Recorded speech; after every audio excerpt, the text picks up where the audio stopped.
Putting theory into practice. Today we use the DP32 for a live recording. I've talked about this many times, and I have in the studio used the DP32 for live recording, but I never took it out of the studio to do the live recording.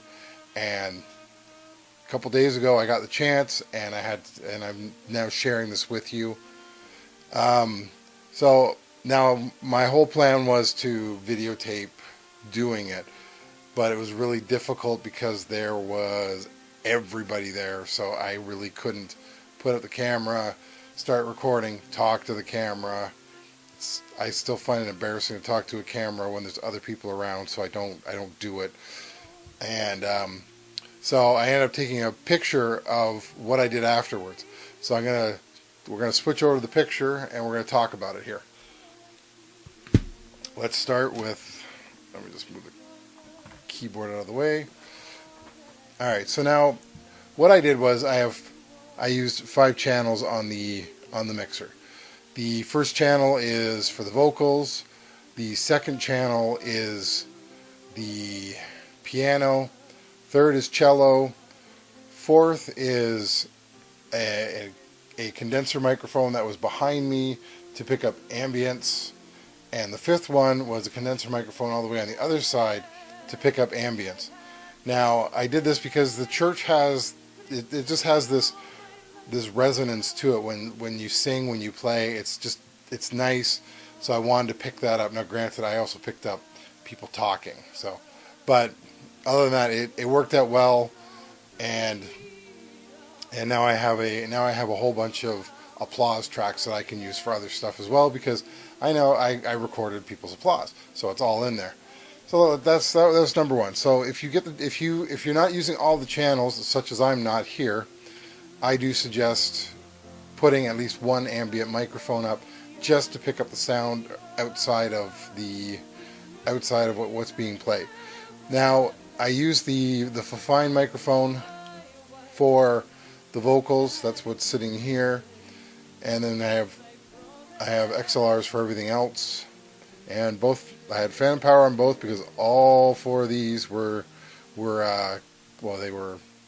condenser microphones. So now going over here, you can see this is the effects out 1. I have that going. It's coming into the Behringer mixer. Now you might ask, why did I have this Behringer mixer sitting here? Well, easy, because not easy, but the reason I used it is because I wanted to be able to control the volume to the speakers, which are sitting here. Now, as you can see, I have them going from 1/4 inch. I have them going into an adapter and then into XLRs. Now, the reason I did that was because the one speaker was a distance of about 50 feet, and it was easier to switch it to XLR and then plug it in. Luckily, the back of the speaker had an XLR. Now, I did have an adapter to go from XLR to 1/4 inch if need be. I'm going to do a video on that too, of all the stuff that I would suggest that you take with you when you go away and do one of these and do a live shoot or do a live recording. And so what I did was I was able to control the effects, like the EQ. As you can see, I have a low, mid, flat, and then I took the bass off just so there wasn't that droning bass noise that you get with a lot of recordings. No effects used on this one, and then I had about at half at this point when I took the picture. So this is the setup. Like I said, it's a very simple setup. I just had the vocals going out and then through the effects loop, and then I had a headphone jack here. I had my headphones so I could listen to it, see how it sounded, and you can see at this point, I think I took this before the concert started, so they are playing, and this might even be just people talking, because this is off. So yeah, it does show that this is blank on the first track. But this is how I did it for this, because like I said, only needed vocals for it. Everything else got recorded beautifully. I highly suggest doing this if you want to use it for this way. It is it like I said, it's just nice. It works well, and everything. And it was how long did it record? I stopped it halfway because they took an intermission, and I think it went for about an hour and a half. Now that's it didn't stop. I could have gone longer, so I'm not sure how long I could have kept going. I know that with the DP008, the little one that I used last time, it stopped at an hour and a half. That was it. It was like, I'm done. That's all we're doing for this. And the reason for that is because on that one, the SD card is actually partitioned off so that you do have enough space to export your files. You can export those files onto the other SD card or on the other part so that you can copy them off and use them for something else. And now, yeah, this is part 3 of this series. The next one I'm doing is going to be with a clarinet or flute. I'm not sure.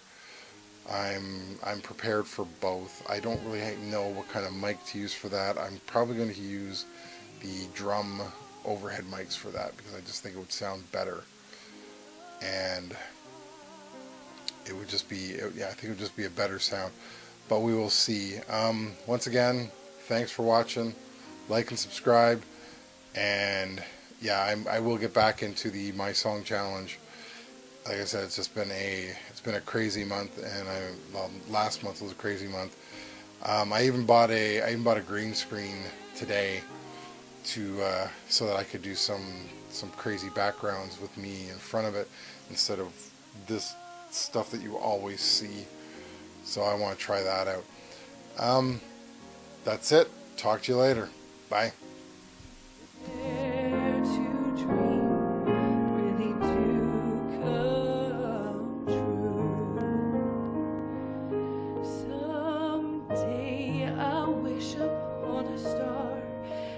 Wake up where the clouds are.